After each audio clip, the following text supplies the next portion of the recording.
In the heart of Manhattan, where skyscrapers pierce the heavens and fortunes are made with the flick of a pen, there was once a woman who ruled Wall Street with an iron fist. Her name was Eleanor Blackstone, a financial prodigy who rose from obscurity to become one of the most powerful and feared figures in the world of high finance. But her story is not one of triumph. It is a cautionary tale of how unbridled greed can corrupt even the brightest souls. Ellie was born in a modest Brooklyn apartment to parents who worked tirelessly to make ends meet. Her father was a factory worker, her mother a seamstress. From an early age, Ellie displayed an uncanny aptitude for numbers. While other children played in the streets, she spent her afternoons poring over math textbooks borrowed from the local library. By the time she was 16, Ellie had secured a full scholarship to Harvard University, where she graduated at the top of her class in economics. Her ascent on Wall Street was meteoric. By the age of 30, Ellie had founded Blackstone Capital, a hedge fund that quickly became synonymous with ruthless ambition and staggering profits. She was dubbed the Witch of Wall Street by her competitors, not only for her uncanny ability to predict market trends, but also for her cold, calculating demeanor. To Ellie, emotions were liabilities and human connections were distractions. Her only love was money. But beneath her polished exterior lay a darkness that even Ellie herself could not fully comprehend. As her wealth grew, so did her insatiable hunger for power. She began to view people not as individuals, but as pawns in her relentless pursuit of dominance. It was said that she could bankrupt a company with a single phone call and destroy lives without batting an eye. And yet, despite her infamy, Ellie remained untouchable until one fateful decision set her on a path to ruin. The year was 2010, and the global financial crisis had left Wall Street reeling. While others scrambled to salvage their careers, Ellie saw an opportunity. She devised an elaborate scheme to exploit the chaos, using insider information to manipulate stock prices and amass an even greater fortune. The plan was audacious, illegal, and fraught with risk, but Ellie thrived on risk. At first, everything went according to plan. Blackstone Capital's profits soared, and Ellie's reputation as a financial genius reached new heights. But as the months passed, cracks began to appear in her carefully constructed facade. Whistleblowers emerged, and federal investigators started circling like vultures. Ellie dismissed their efforts as futile. After all, she had bribed enough officials and destroyed enough evidence to ensure her immunity. What Ellie failed to anticipate was the toll her actions would take on those around her. Among her victims was Daniel Rivera, a middle-class father who lost his life savings when one of Ellie's manipulated stocks plummeted. Desperate and broken, Daniel took his own life, leaving behind a grieving wife and 2 young children. His death became a rallying cry for justice, a symbol of the human cost of Ellie's greed. As public outrage mounted, Ellie found herself increasingly isolated. Her employees began to question her methods, her investors grew wary. Even those who once admired her brilliance turned against her, unable to reconcile their respect for her intellect with their disgust for her actions. But Ellie remained defiant. In her mind, she was not responsible for Daniel Rivera's death or anyone else's misfortune. They were casualties of capitalism, a system she had merely mastered better than anyone else. Unbeknownst to Ellie, however, forces were conspiring against her in ways she could never have anticipated. Among them was Sarah Rivera, Daniel's widow, who vowed to bring Ellie to justice no matter the cost, and so began the unraveling of Eleanor Blackstone, the woman who had everything but lost herself in the process. Ellie Blackstone's empire stood tall, a fortress of wealth and power that seemed impervious to the storms brewing around her.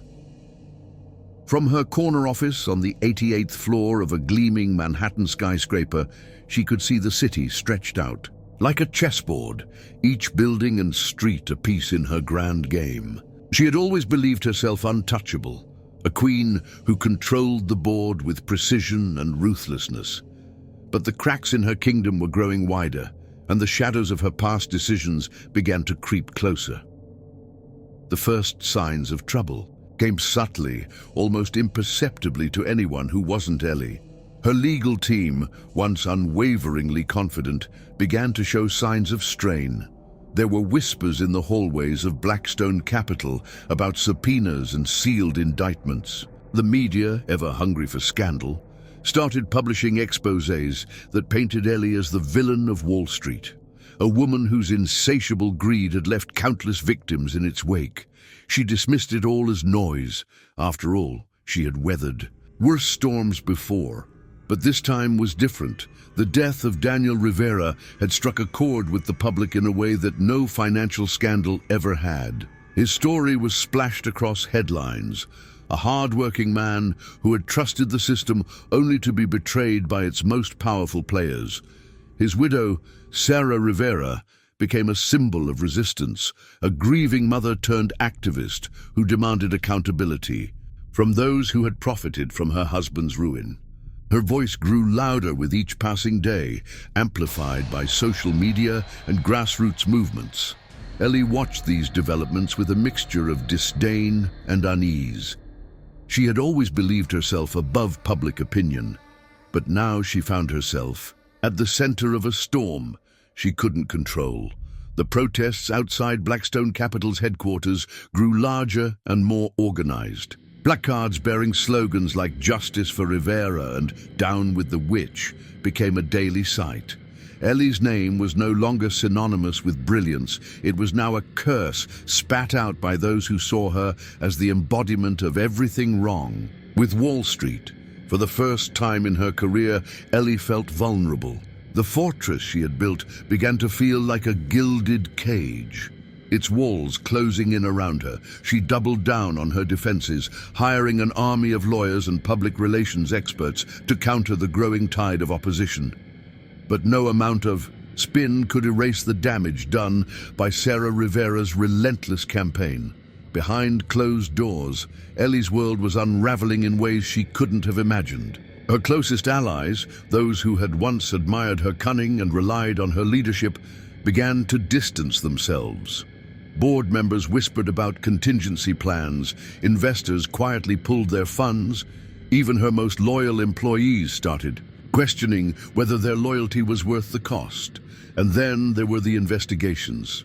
Federal agents combed through years of financial records, piecing together the web of deceit that Ellie had spun so carefully. Whistleblowers emerged from within Blackstone Capital, each one adding another thread to the tapestry of evidence against her. Ellie knew that if even one piece of this puzzle fell into place, it could spell the end of everything she had worked for. But Ellie was not one to go down without a fight. She poured every ounce of her energy into maintaining control, working late into the night as she strategized ways to outmaneuver her enemies. She called in favors from powerful friends, leveraging every connection she had to keep herself one step ahead of the law. Yet for all her efforts, there was an air of inevitability about what was coming, a sense that no amount of money or influence could save her from what lay ahead. As the walls closed in around her, Ellie began to feel something she hadn't felt in years: fear. It crept into her thoughts during quiet moments when she allowed herself to reflect on what she had become.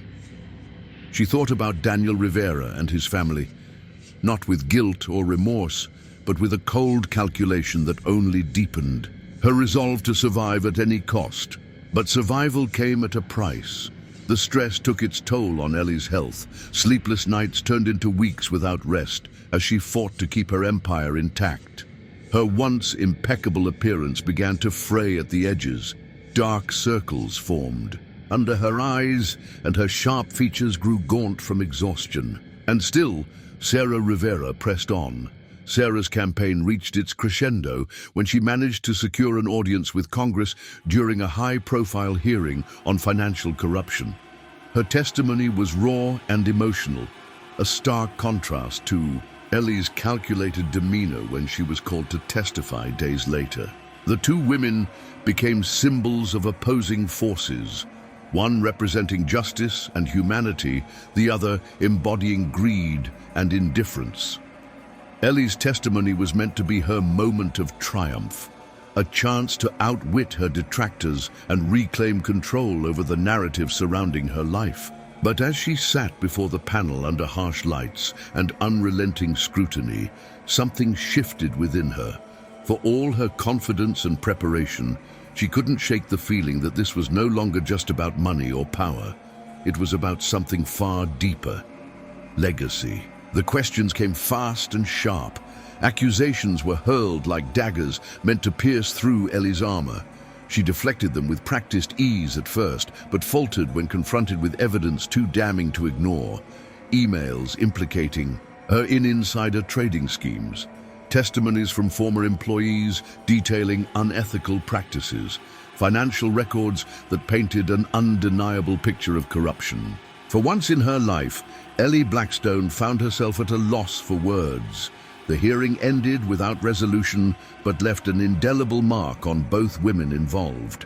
Sarah Rivera emerged as a hero fighting against insurmountable odds.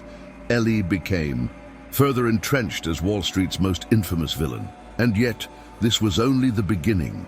The stage had been set for an epic confrontation between two forces driven by vastly different motivations, but bound together by tragedy.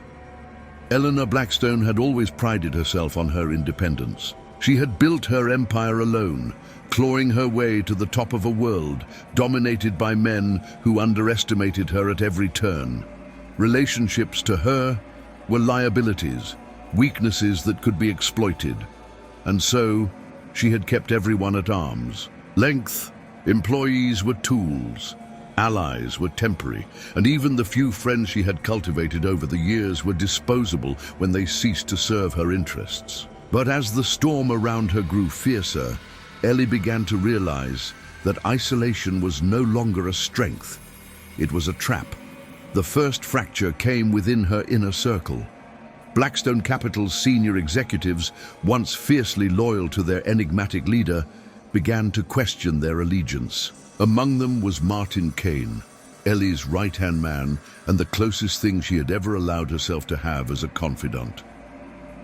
Martin had been with Ellie since the early days of Blackstone Capital, and while he admired her brilliance, he had always harbored unease about her methods. He had justified his complicity by telling himself that Ellie's success was his success, that her victories would elevate them both. But now, as federal investigators closed in and public outrage reached a fever pitch, Martin found himself at a crossroads. He had a family to protect, a wife and two young daughters who depended on him. The thought of being implicated in Ellie's schemes terrified him. Late at night, as he sat in his office staring at the damning documents he had helped conceal, Martin began to wonder if loyalty was worth the price of his integrity. Ellie noticed the change in Martin almost immediately. He avoided eye contact during meetings and grew uncharacteristically quiet when discussions turned to damage control. She confronted him one evening in her office, her voice cold and sharp as steel. But instead of reassuring her or pledging his loyalty as he always had, Martin hesitated. That hesitation was all Ellie needed to see. She dismissed him on the spot, severing ties with one of the few people who truly understood her. It was a decision she would come to regret. As Martin walked out of Blackstone Capital for the last time, he carried with him years' worth of knowledge about Ellie's operations. It wasn't long before he became a key witness for federal prosecutors, providing them with the evidence they needed to build their case against her. Ellie learned of his betrayal through a leaked news report and felt an unfamiliar pang in her chest. Not anger or hatred, but something closer to loss. Meanwhile, outside the walls of Blackstone Capital, Sarah Rivera's crusade against Ellie continued to gain momentum. Sarah was no longer just a grieving widow. She had become a force of nature, driven by a single purpose: to bring down the woman who had destroyed her family. But even as she rallied support and garnered national attention, Sarah found herself grappling with doubts. Her campaign had consumed every aspect of her life. She spent sleepless nights poring over financial documents and organizing protests while trying to care for her 2 children.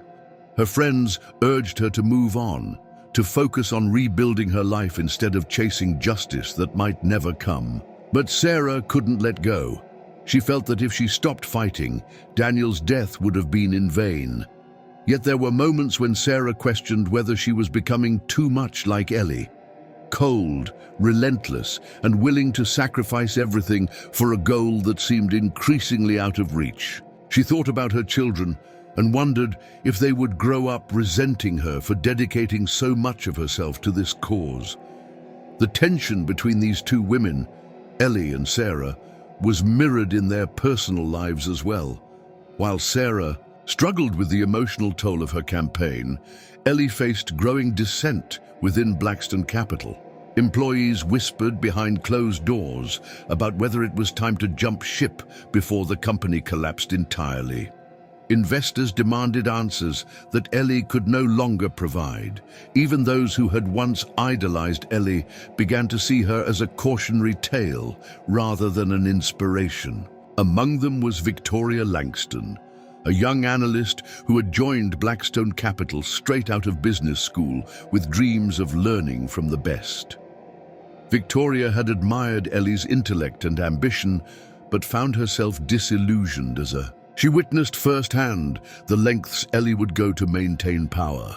Victoria's disillusionment reached its peak when she discovered evidence of fraudulent activity buried deep within Blackstone Capital's financial records, evidence that could potentially exonerate some of Ellie's victims while implicating others in wrongdoing. Torn between loyalty to her employer and a growing sense of moral responsibility, Victoria made the fateful decision to leak the documents anonymously. The fallout from Victoria's actions was immediate and devastating. The leaked documents became front-page news, further tarnishing Ellie's reputation and providing prosecutors with yet another weapon in their arsenal. For Victoria, it was a bittersweet victory. She knew she had done the right thing, but feared retaliation from both Ellie and those who stood to lose everything because of her revelations. As these relationships fractured under the weight of conflict, Ellie found herself more alone than ever before. The fortress she had built over decades now felt like an empty shell, a monument to ambition that offered no solace or protection from the storm raging around her. And yet, even in her isolation, Ellie refused to admit defeat. She convinced herself that she didn't need anyone, that she could outmaneuver Sarah Rivera, silence the whistleblowers, and rebuild what she had lost. But deep down, in moments of quiet reflection that grew increasingly rare, Ellie couldn't ignore the nagging question that haunted her. Had she truly won anything at all? Ellie Blackstone had always believed that power was a shield, an unbreakable barrier that could protect her from the consequences of her actions. But as the weeks turned into months and the storm around her intensified, she began to realize just how fragile her empire truly was. The world she had built, one of wealth, influence, and control, was crumbling beneath her feet. And then, in a single moment, everything changed. It began with a letter. Not an email or a text message, but an old-fashioned envelope delivered to her office by courier. Ellie almost didn't open it. She had grown accustomed to receiving hate mail and threats since the scandal broke. But something about the handwriting on the front, neat, deliberate, almost elegant, caught her attention. She slid a letter opener under the flap and unfolded the single sheet of paper inside. The message was brief but chilling. "You will pay for what you've done." There was no signature, no indication of who had sent it. But Ellie knew immediately who was behind it: Sarah Rivera. For years, Ellie had dismissed Sarah as a nuisance, a grieving widow lashing out at the system because she needed someone to blame. But now, for the first time, Ellie felt a flicker of fear. This wasn't just about protests or lawsuits anymore. This was personal. The letter marked the beginning of a new phase in Sarah's campaign against Ellie, a phase that would push both women to their limits. Sarah had spent months gathering evidence, building alliances, and mobilizing public support. But she knew that none of it would matter unless she could strike at the heart of Ellie's power. Blackstone Capital itself. Sarah's opportunity came in the form of a whistleblower, a former employee of Blackstone Capital who had been quietly feeding her information for weeks. The whistleblower, whose identity Sarah kept secret even from her closest allies, provided her with damning evidence of Ellie's involvement in insider trading, market manipulation, and other illegal activities. Armed with this information, Sarah filed a lawsuit against Blackstone Capital on behalf of Daniel Rivera's estate. The lawsuit sent shockwaves through Wall Street. It wasn't just another legal battle, it was a direct challenge to one of the most powerful figures in finance. For Ellie, it was an existential threat, one that she couldn't afford to ignore. Ellie's initial response was predictable. She denied everything and launched a counter-offensive designed to discredit Sarah and her allies.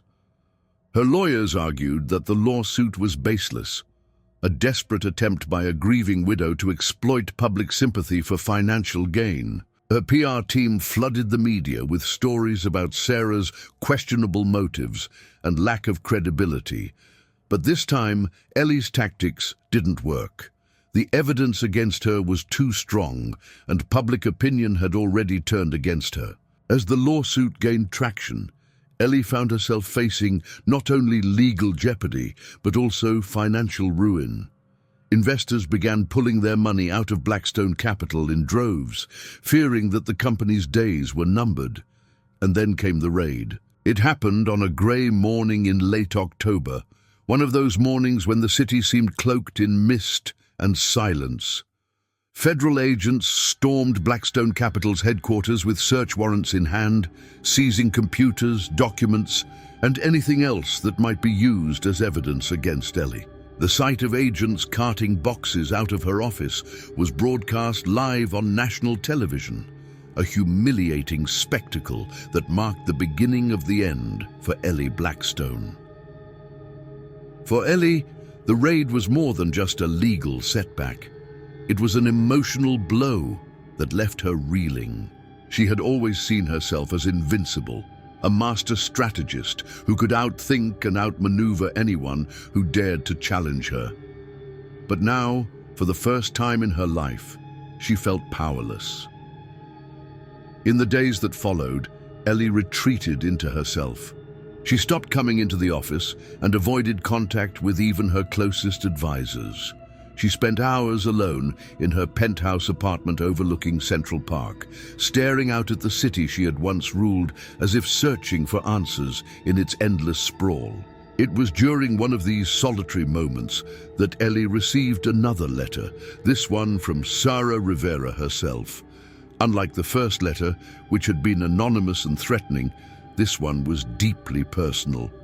In it, Sarah recounted the pain and loss she had experienced since Daniel's death, the nights spent comforting her children as they cried themselves to sleep, the days spent wondering how she would make ends meet without his income, the constant ache of knowing that he was gone forever. But Sarah's letter wasn't just about grief, it was also about justice. She wrote about how Daniel had trusted Blackstone Capital with his savings because he believed in its promise of stability and growth. He had believed in Ellie Blackstone because she represented success and opportunity, the very ideals he had worked so hard to provide for his family. And then came Sarah's final words. "You took everything from us, not just our money, but our future. I won't stop until you understand what that feels like." The letter shook Ellie to her core. For years she had justified her actions by telling herself that they were simply part of doing business, that those who lost out were merely casualties of a system designed to reward winners and punish losers. But now, faced with Sarah's raw humanity, Ellie couldn't escape the truth. Her decisions had real consequences for real people. It wasn't guilt or remorse that consumed Ellie in those moments. It was something far more unsettling: doubt. For all her brilliance and ambition, she began to wonder if she had been wrong all along, if there were limits to what could be justified in pursuit of success. The turning point came not with a grand gesture or dramatic confrontation, but with a quiet realization. Ellie Blackstone, the Witch of Wall Street, was no longer in control. As federal prosecutors prepared their case against her and Sarah Rivera continued to rally support for her cause, Ellie found herself standing on the precipice of ruin. Not just financial ruin, but personal collapse as well. The woman who had once seemed untouchable now faced a reckoning unlike anything she had ever imagined, and there would be no escaping its consequences. Ellie Blackstone's world had collapsed into chaos. The empire she had spent decades building was now a smoldering ruin, her name synonymous with greed and corruption. Once hailed as a financial genius, she was now the subject of late-night talk show ridicule, the target of public outrage, and the centerpiece of a federal investigation that threatened to strip her of everything she had ever known. Yet in the midst of this storm, Ellie found herself at a crossroads, a place where survival demanded not just cunning, but transformation.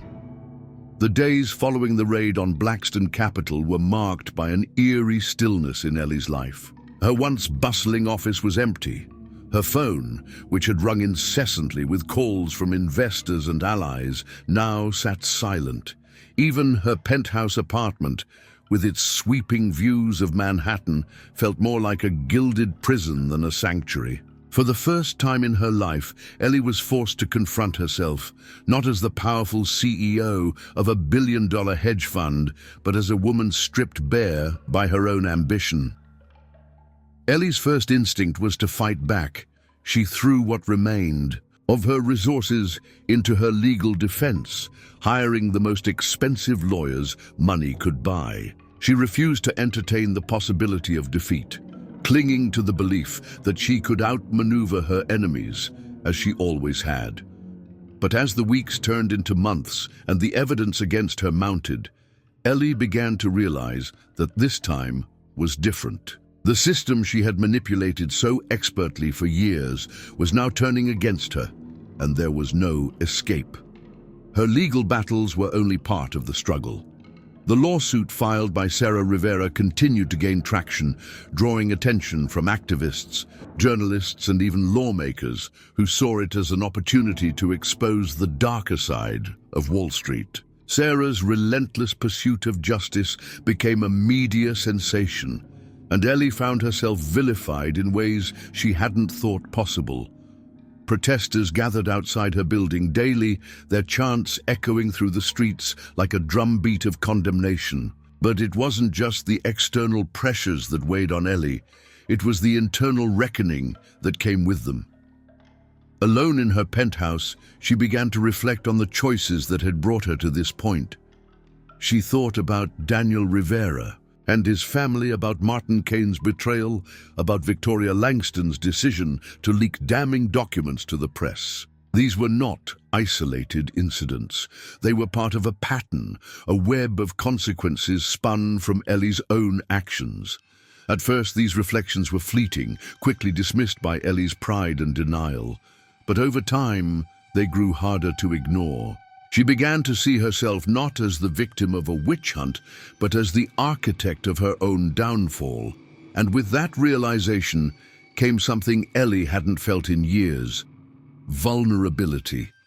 It was during one of these moments of vulnerability that Ellie made an unexpected decision. She reached out to Sarah Rivera. The meeting took place in a small conference room at Sarah's lawyer's office, a far cry from the opulent boardrooms where Ellie had once held court. Sarah arrived with an air of quiet determination, her grief tempered by months of fighting for justice. Ellie entered hesitantly, her usual confidence replaced by something closer to humility. There were no cameras or reporters present, just two women sitting across from each other at a plain wooden table, The silence between them was heavy with unspoken words, their shared history hanging in the air like a spectre. Ellie didn't apologize. She couldn't bring herself to say the words, but she did something she had never done before. She listened. As Sarah spoke about Daniel's life and death, about the struggles she faced raising 2 children on her own, Ellie felt an unfamiliar pang in her chest. It wasn't guilt or remorse exactly. It was something deeper and more unsettling, recognition. For all their differences, Ellie saw something of herself in Sarah. A woman who had fought tooth and nail for what she believed in, who had endured unimaginable hardships without breaking. And for the first time in years, Ellie felt something other than contempt for someone else. Respect. The meeting ended without resolution. There were no deals struck or promises made, but it marked a turning point for both women. For Sarah, it was a moment of validation, a confirmation that her fight had not been in vain. For Ellie, it was an awakening, a realization that survival would require more than just legal maneuvering. It would require change. In the weeks that followed, Ellie began taking steps toward redemption, not because she believed it would save her, but because it felt like the only path forward. She liquidated what remained of Blackstone Capital's assets and used the proceeds to establish a fund for those who had been harmed by her actions. It wasn't enough to undo the damage she had caused, but it was a start. Ellie also began cooperating with federal investigators, providing them with information about other corrupt practices on Wall Street in exchange for leniency in her own case. It was a calculated move, one designed to protect herself, but it also served as a way for Ellie to confront the system she had once exploited so ruthlessly. Through it all, Ellie remained an enigma, neither hero nor villain, but something in between, a woman grappling with the weight of her choices and their consequences. The media continued to scrutinize her every move. Protesters still gathered outside her building. Sarah Rivera pressed on with her lawsuit. But for Ellie Blackstone, the Witch of Wall Street, the journey toward redemption had begun. It wasn't clear where it would lead or whether it would ever be enough to erase the scars left behind by greed and ambition. But for the first time in years, Ellie felt something other than fear or anger, hope. The courtroom was packed. The air was heavy with tension, the kind that made every cough, every shuffle of paper feel amplified. The trial of Eleanor Blackstone had become the spectacle of the decade, a symbol of the reckoning Wall Street had long avoided. Journalists filled the gallery, their pens poised to capture every word. Protesters gathered outside, their chants reverberating through the courthouse walls. For many, this was more than a trial. It was a battle for justice against a system that had failed them for too long. Ellie sat at the defendant's table, her once imposing figure now diminished by months of stress and public scrutiny. She wore a tailored black suit, her hair pulled back in a severe bun, but no amount of polish could hide the weariness etched into her face. She had spent weeks preparing for this moment, rehearsing her testimony with her legal team until every word felt like muscle memory. And yet, as she glanced around the courtroom, she felt a flicker of doubt, a crack in the armor she had spent her entire life building. Across the aisle sat Sarah Rivera. Her presence, as commanding as Ellie's, was subdued. Sarah had become a symbol of resilience, her fight against Ellie transforming her from a grieving widow into a national figure. She wore no makeup, no jewelry, just a simple navy dress that spoke to her unpretentious nature. But her eyes burned with quiet determination as she watched Ellie take the stand. The prosecutor began his questioning with precision, laying out Ellie's rise to power and the decisions that had led to her downfall. He painted a picture of a woman consumed by greed, willing to destroy lives in pursuit of wealth and influence. Ellie answered his questions calmly, her voice steady but devoid of emotion. She admitted to some mistakes, strategic missteps rather than moral failings, but denied any intentional wrongdoing. It wasn't until Sarah's lawyer took over that Ellie's composure began to falter. The lawyer's questions were sharp and unrelenting, designed not just to expose Ellie's actions, but to force her to confront their consequences. He asked about Daniel Rivera, about the stock manipulation that had wiped out his savings and driven him to despair. He asked about the whistleblowers who had risked everything to expose Blackstone Capital's corruption. He asked about the thousands of ordinary people whose lives had been upended by Ellie's schemes. For each question, Ellie had an answer, a carefully crafted response designed to deflect blame and minimize responsibility. But as the lawyer pressed on, digging deeper into her motivations and choices, Ellie felt the weight of her lies pressing down on her like a vice. And then came the moment that would define everything. The lawyer handed Ellie a photograph, a faded image of Daniel Rivera with his wife and children, taken just weeks before his death. In the photo, Daniel was smiling, his arms wrapped protectively around his family. His children looked up at him with wide-eyed admiration. Sarah stood beside him with an expression of quiet contentment. "Do you recognize this man?" the lawyer asked. Ellie hesitated for just a moment, barely long enough for anyone else to notice, but in that moment, something inside her shifted. She nodded slowly, her voice barely audible as she said, "Yes." The lawyer pressed on. "Do you understand what your actions did to him, to his family?" Ellie opened her mouth to respond, but found herself unable to speak. For years, she had justified everything she did as part of the game, a game where winning was all that mattered and losing was simply collateral damage.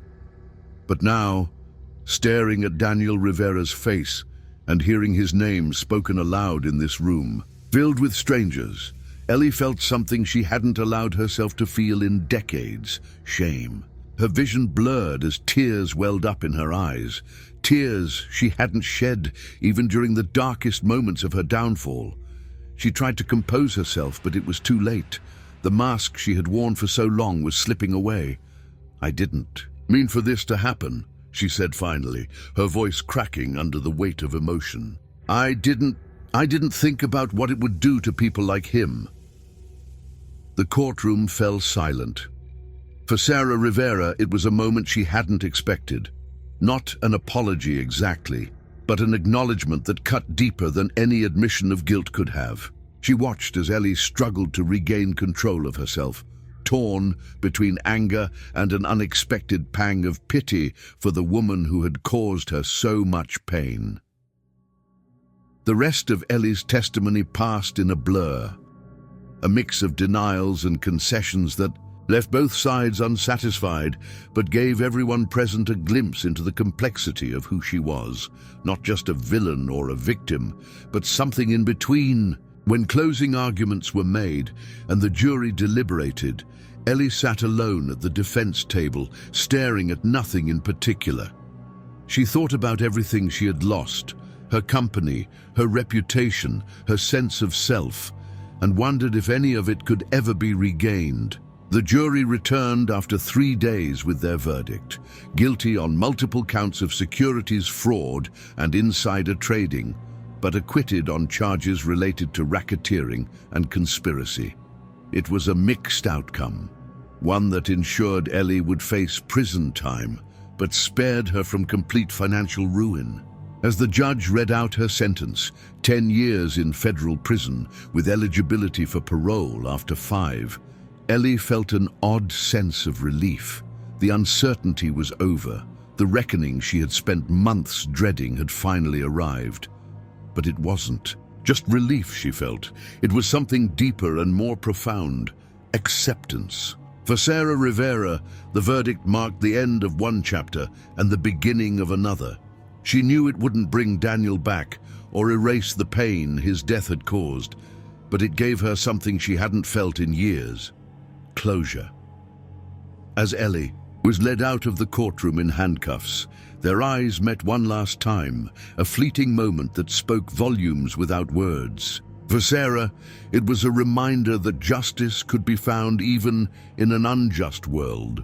For Ellie, it was an acknowledgement that redemption wasn't about erasing mistakes, but learning from them. The prison gates loomed ahead, their cold steel bars silhouetted against the grey morning sky. Eleanor Blackstone, once the Queen of Wall Street, stepped through them with a quiet resolve. Her tailored suits had been replaced by a simple beige jumpsuit, her designer heels swapped for scuffed prison-issued shoes. The transformation was complete. Ellie Blackstone was no longer a titan of finance, but an inmate, identified only by the number stitched onto her uniform. The first days in prison were a shock to her system. The sterile walls, the rigid schedules, the lack of privacy, it all felt like a cruel parody of the life she had once led. Ellie, who had commanded boardrooms and dictated the fate of billion-dollar deals, now found herself scrubbing floors and eating bland meals in a noisy cafeteria. The other inmates eyed her warily at first, some recognizing her from the news, and others simply sensing the air of privilege she couldn't quite shed. But Ellie quickly learned that survival in prison required adaptation. She kept her head down, avoided unnecessary conflicts, and focused on navigating this new world with the same calculated precision that had once made her a force to be reckoned with on Wall Street.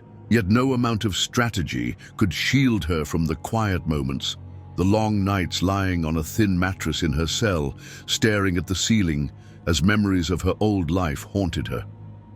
It was during one of these nights that Ellie began to reflect on what had brought her here. Not just the decisions that had led to her conviction, but the deeper truths about who she was and what she valued. For years, she had measured success in terms of numbers, profits, stock prices, net worth. But now, stripped of everything that once defined her, Ellie found herself questioning whether any of it had truly mattered. The turning point came 6 months into her sentence when Ellie received an unexpected visitor, Sarah Rivera. Ellie hadn't seen Sarah since the trial, and the sight of her sitting across from her in the sterile prison visitation room was both jarring and surreal. Sarah looked different, stronger somehow, as if the weight of grief had been replaced by something steadier. She wore no expression of malice or triumph. Instead, there was a calmness in her demeanor that unsettled Ellie more than anger ever could.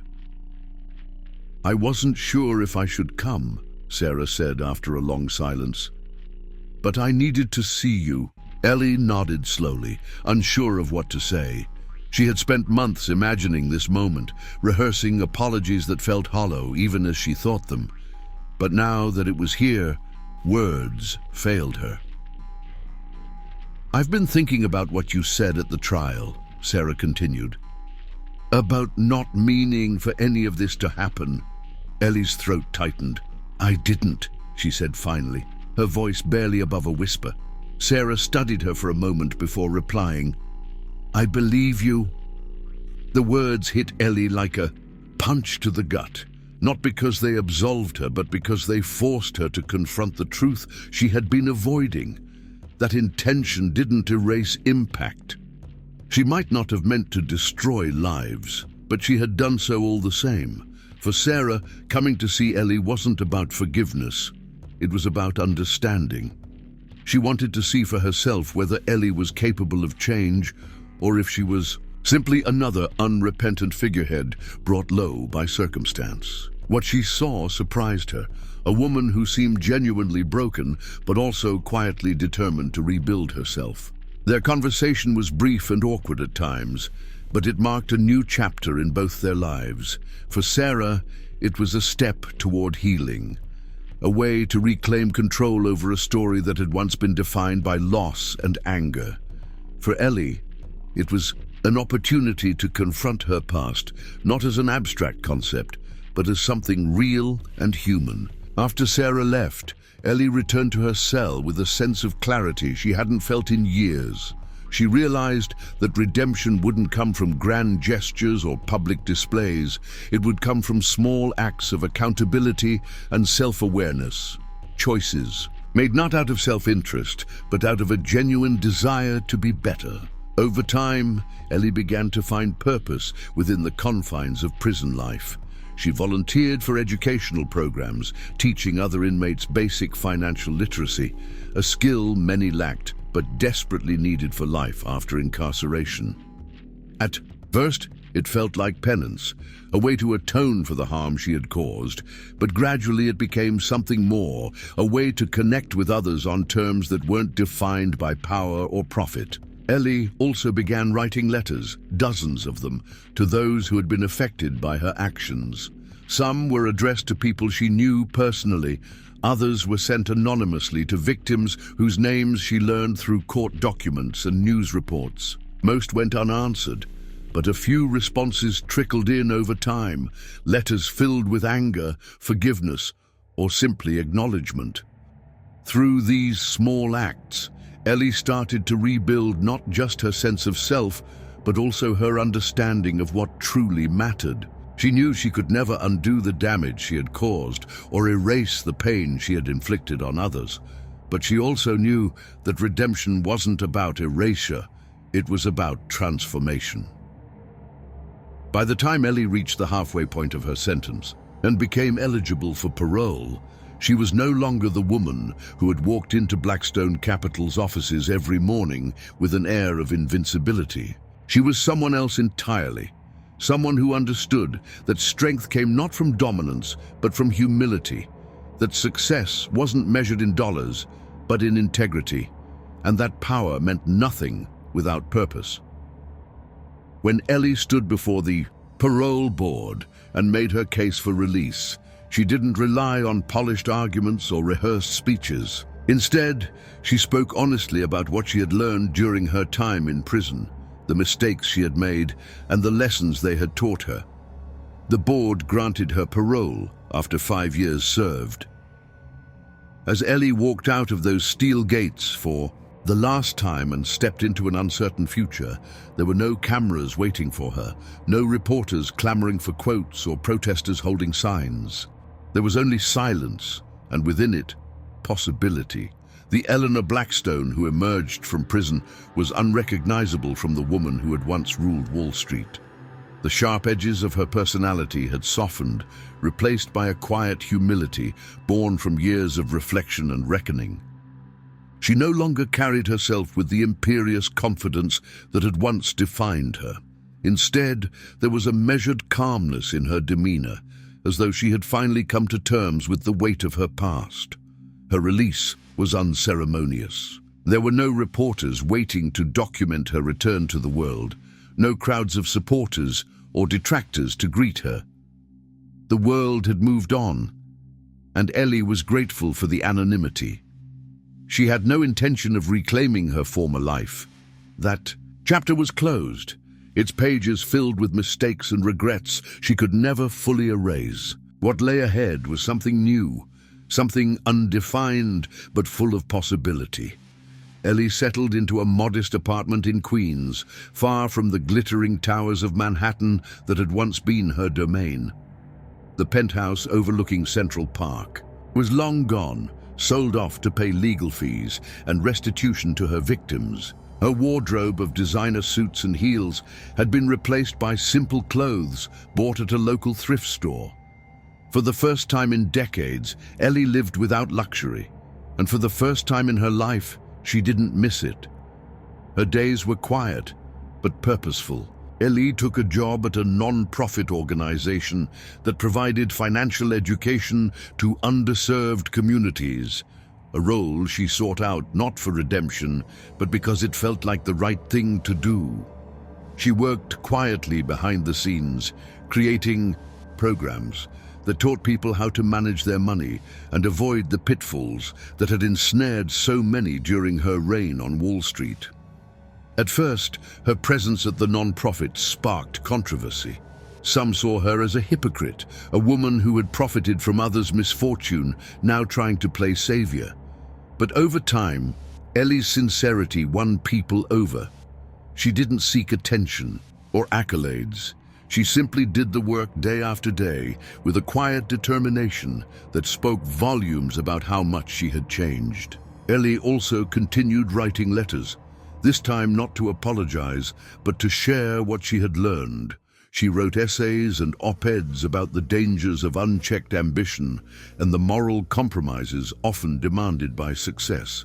She spoke candidly about her own failings, using her story as a cautionary tale for others who might be tempted to follow in her footsteps. One day, several months after her release, Ellie received an unexpected invitation. Sarah Rivera wanted to meet with her again. Ellie hesitated before accepting. Their last meeting in prison had been brief and awkward, marked more by unspoken tension than resolution. But something about Sarah's letter felt different. It wasn't accusatory or confrontational, but thoughtful, almost curious. They met at a small cafe in Brooklyn, far from the skyscrapers and boardrooms where their lives had first intersected. Sarah arrived first, sitting at a corner table with a cup of tea in front of her. When Ellie walked in, their eyes met across the room, not with hostility or pity, but with something closer to understanding. The conversation that followed was unlike anything either woman had expected. They talked not about the past, but about the future, about what it meant to rebuild after loss and failure, about how they could use their experiences to create something meaningful out of the wreckage. For Sarah, rebuilding meant continuing, to advocate for financial reform and accountability on Wall Street.